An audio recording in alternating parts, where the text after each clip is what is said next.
Hi everybody, a little update on what's happening at Maison. We're in the middle of May and everything is either in bloom or just coming into bloom. Our acacia trees are absolutely laden with the most beautiful white fronds and the smell is just incredible. I wish we had smell-o-vision because it's like honey. And I'll be quiet to see if you can hear the hum of the bees. There's so many bees up here, which is amazing. The fields are all green with barley and wheat, and the brown areas you can see will be sunflowers and maize.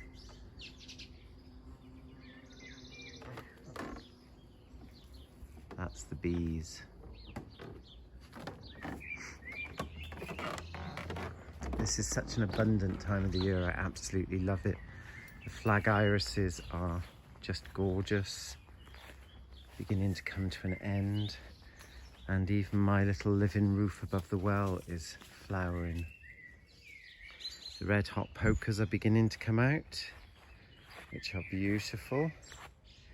And then this climbing rose that I planted about 3 or 4 years ago, it's finally tipped over the top of the edge of the arch, which is nice. And again, the smell is just incredible. It's a double and it's absolutely beautiful. Starts off with this gorgeous deep magenta and then fades to a lighter pink. A lot has been happening in the potager.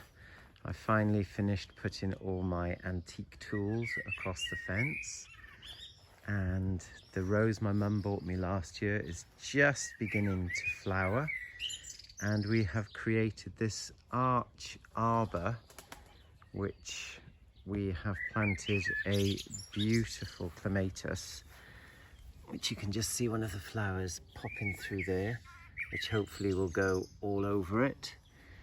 But also this year I am going to try vertically growing some butternuts and some pumpkins up it to see what happens. My dahlias that I planted about 6 weeks ago are just going crazy. They love being in a raised bed. And we've planted our tomatoes.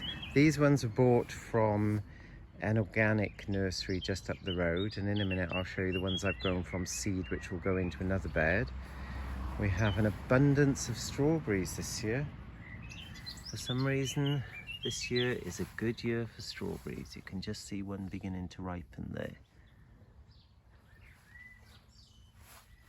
So coming around, the lemon trees are actually out of the greenhouse and have plenty of baby lemons on them. And the greenhouse is still a work in progress. All the painting is finished and Kevy is working on putting a terracotta tiled floor down with all leftover terracotta tiles that we've dug up from the garden.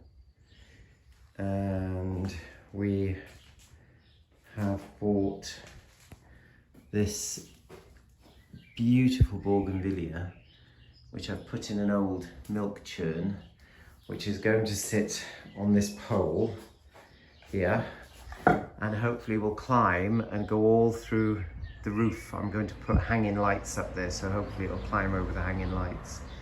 And then these are the tomatoes that I've grown from seed, which will be a later crop, which will go in a couple of weeks.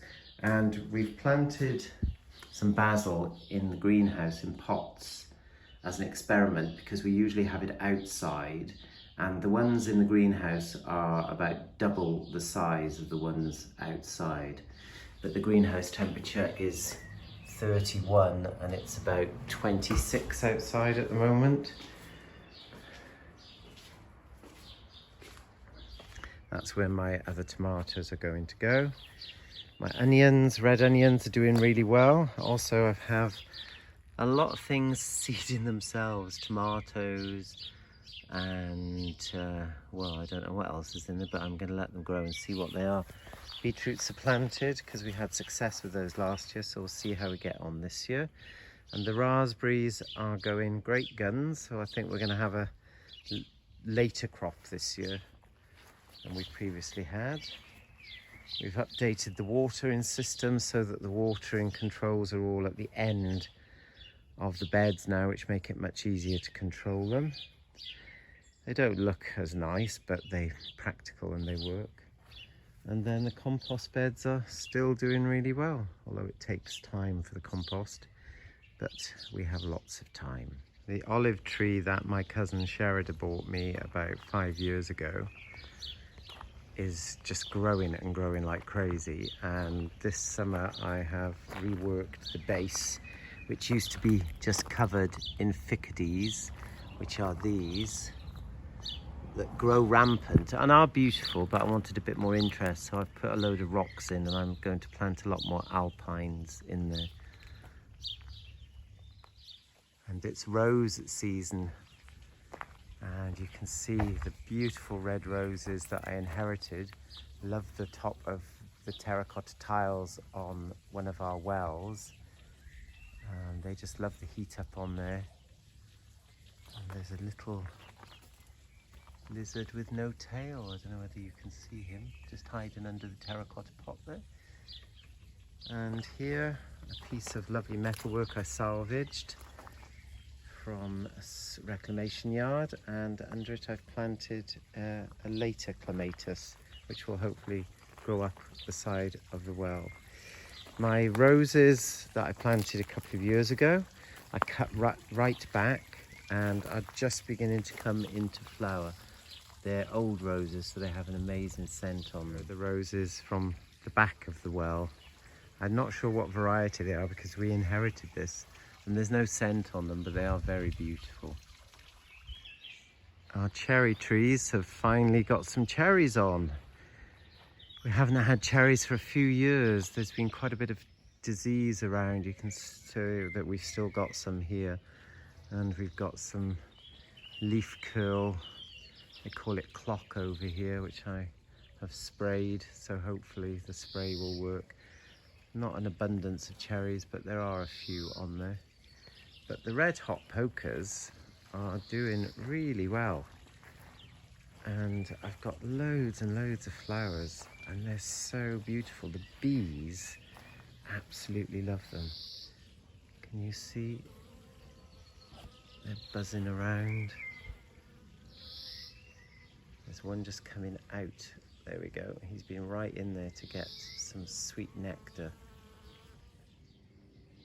The rose arbour around in Marion and Ian's garden is absolutely jam-packed with flowers, and they're highly scented as well. They're absolutely beautiful. They start off quite a dark pink and then fade to a lighter pink.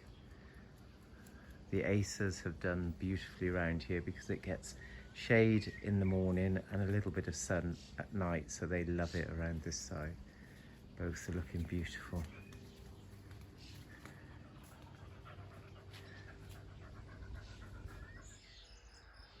I'm now bringing you down to the orchard, which is looking a bit messy at the moment because the bases of all the trees have got lots of grass and weeds growing around them, because I've let all of the tulips and the daffodils die back so that all the goodness goes back into the bulbs, but these will get trimmed later in the week. We've had varying success down here. Apple trees, pear trees, plum trees are growing really well. Nectarines are just not working at all. They don't like the soil. They've got clock, which I've treated, but there's one tiny fruit which is all shriveled up. So I think these are going to have to come out in the autumn and some other trees go in. But we do have lots of apples and pears on our trees, and they're growing.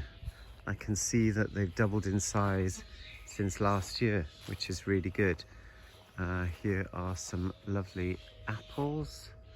baby apples, and this one is called Jonagold, which is a French variety, I believe. And then the roses are doing really well, despite the fact that they've got tons of weeds growing around them. And again, I need to come and do some strimming down here. But this particular red rose, look at it.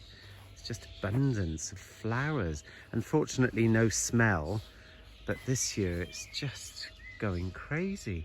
Really just loving the season that it's got. The pink roses are beautiful as well, and they do have the most incredible scent.